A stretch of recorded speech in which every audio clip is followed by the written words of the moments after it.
अब सुनाई दे रहा है? यह है कि RS 2018, RS 2021, उपनिरीक्षक भर्ती परीक्षा 21, सिपाही भर्ती परीक्षा 2021, रीट भर्ती परीक्षा एवं वरिष्ठ अध्यापक भर्ती परीक्षा 2022 के पेपर लीक प्रकरणों की जांच कराई जाए। इन भर्ती परीक्षा में राजस्थान के करीबन 50 लाख बेरोजगारों ने हिस्सा लिया था। दूसरी, एक आंकड़े के अनुसार राजस्थान में देश की सर्वाधिक बेरोजगारी है। ऐसे बेरोजगारों की बड़ी फौज में बार बार पेपर लीक होने तथा अन्य राज्य के बेरोजगार युवाओं द्वारा फर्जी डिग्री प्राप्त कर राज्य के बच्चों के भविष्य के साथ कुठाराघात किया जा रहा है। इस कारण राज्य के बेरोजगार भयंकर अवसाद में, कई ने तो आत्महत्या कर ली। हमारे राज्य के बेरोजगारों को नौकरी में अधिक से अधिक मौका मिल सके, उस दृष्टि से कानून की आवश्यकता है। जैसे हरियाणा और अन्य सरकारों ने विधानसभा में कानून पारित कर अपने स्थानीय बच्चों को 90% नौकरी देने का प्रावधान किया है। अतः मेरी मांग है कि राजस्थान के बेरोजगारों को राजस्थान की विधानसभा में स्थानीय बच्चों को नौकरी देने के लिए 90% आरक्षण का प्रावधान करें, जिससे बाहर के लोग हमारी नौकरी में डाका नहीं मारे।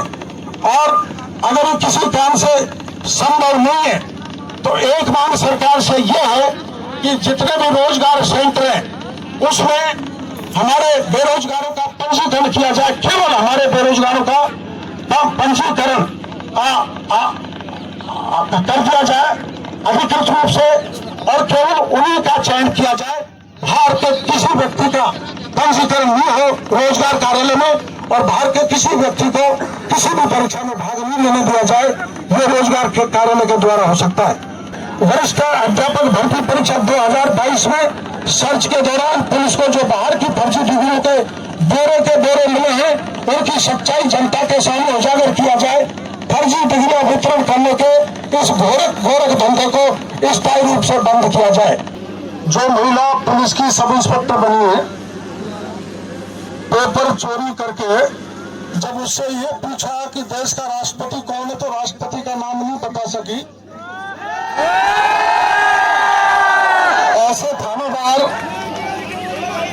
ऐसे थानेदार थाने पे लगेंगे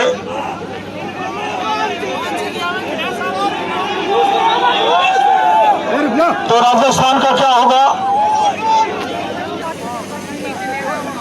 16 की 16 परीक्षाओं का पेपर लीक हुआ। एक परीक्षा आपकी जानकारी है रीट की,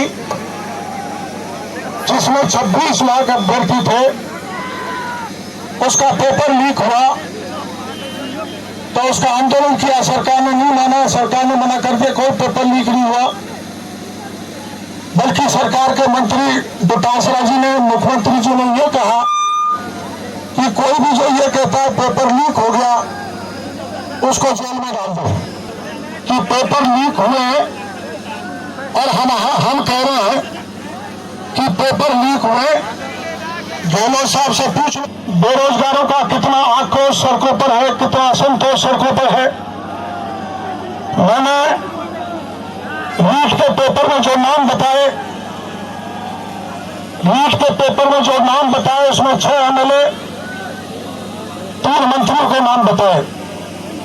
रीट का पेपर शिक्षा संकुल से लीक हुआ तो उन्होंने माध्यमिक शिक्षा बोर्ड के अध्यक्ष का नाम बताया, सरकार ने उसको बर्खास्त कर दिया। लेकिन गहलोत साहब, मैं आपसे पूछना चाहता हूं, बर्खास्त इसलिए किया कि वो पेपर लीक में शामिल था, तो SOG ने जांच क्यों नहीं की? और SOG ने जांच करके उसको गिरफ्तार क्यों नहीं किया? जांच करना तो दूर की बात, SOG ने उसको क्लीन चिट दे दी। ऐसी SOG काम कर रहे हैं।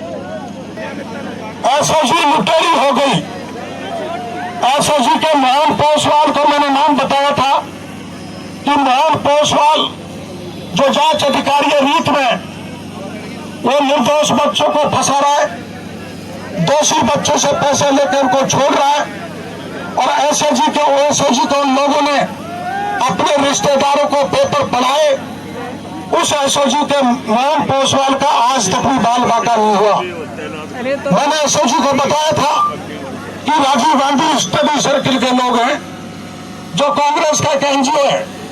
मैंने नाम बता दिया, फोटो बता दिया, जब 10 जनपद तक के रिश्ते बता दिए, लेकिन एक पर भी हाथ नहीं डाला। हाथ डाला तो किस पे डाला?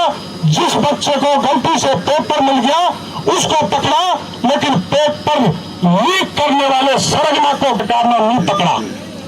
आपने आरपीएससी का वो स्टाफ नहीं पकड़ा जिसने सेकंड ग्रेड टीचर का पेपर लीक किया था। आपने सुरेश ढाका को गायब कर दिया। आपने भूपेंद्र सारण को गायब कर दिया। भूपेंद्र सारण की गर्लफ्रेंड को तो पकड़ लिया, लेकिन आप ये बताओ, प्रियंका के घर में बोरे के बोरे फर्जी डिग्रियां कहां से आई, कैसे आई? राजस्थान की जनता को बताओ। राजस्थान का जवान ये पूछने के लिए आया कि बोरी की बोरी दूसरे राज्य की फर्जी डिग्रियां, दूसरे राज्य के फर्जी डिग्री लेकर हमारे राजस्थान के बच्चों की नौकरी खा रहे, उनको डकार रहे, हमारे बच्चों के भविष्य के साथ खिलवाड़ कर रहे। ऐसे फर्जी डिग्री कहां से छपती है, कौन लाया? हमको सार्वजनिक करना, हम चाहते हैं उसको सार्वजनिक किया जाए और फर्जी डिग्री वालों की जांच की जाए। वो उनकी नौकरी लग गई है तो उनको निकाला जाए, उनको बर्खास्त किया जाए। और जैसे हरियाणा की सरकार ने वहां के बेरोजगारों को, स्थानीय को नौकरी देने और रोजगार देने के लिए जो 90% आरक्षण का प्रावधान किया है, उसी लाइन पर सरकार राजस्थान के स्थानीय बच्चों को रोजगार देने के लिए 90% का बिल अभी विधानसभा में लाए, ऐसी मांग करने के लिए आना है। हम तुम्हारे साथ हैं।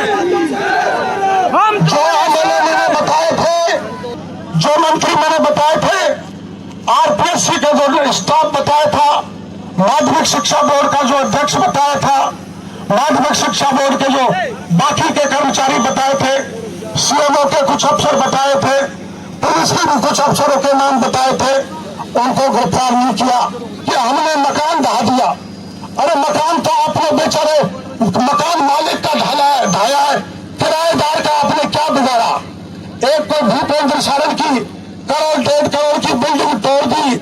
मैं मीडिया के सामने कहना चाहता हूं, 1.5 करोड़ से भूपेंद्र सारण के कोई फर्क पड़ने वाला नहीं है। उसने तो 100 करोड़ की प्रॉपर्टी बना ली इन बच्चों को लूट कर। मैंने पत्रकार वार्ता करके बताया था कि ऑनलाइन पेपर भी लीक हुआ है। टीसीएस का नाम बताया, वेंडर्स का नाम बताया, कौन कौन अधिकारी कर्मचारी नेता शामिल है उनका नाम बताया। सरकार उस पर भी कुंडली मार के बैठ गई। जो पेपर लीक हुए, लीक करने वाले मछलियों को नहीं, मगरमच्छ को जेल में डाला जाए और जिन जिनका नाम मैंने बताया है उनको पकड़ा जाए। लेकिन मैं जानता हूं राजस्थान की पुलिस, राजस्थान की एसओजी, राजस्थान की सरकार उनको इसलिए भी पकड़ेगी कि उनमें 3 मंत्री शामिल है, 6 एमएलए शामिल है।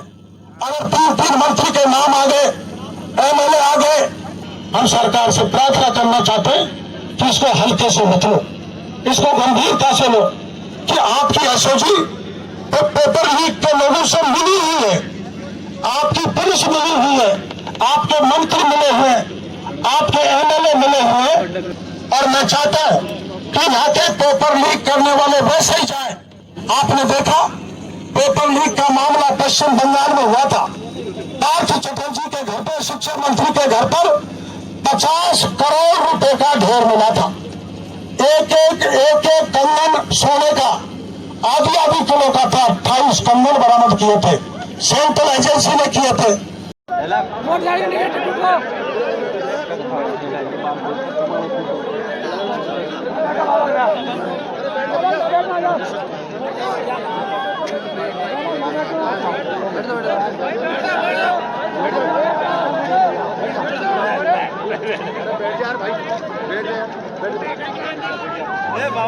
बैठ जा।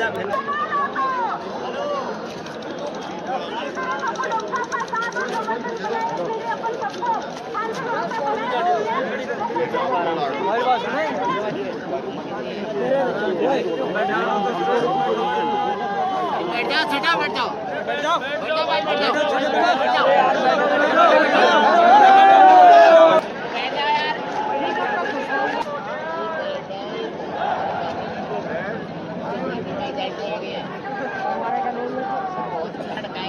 फिर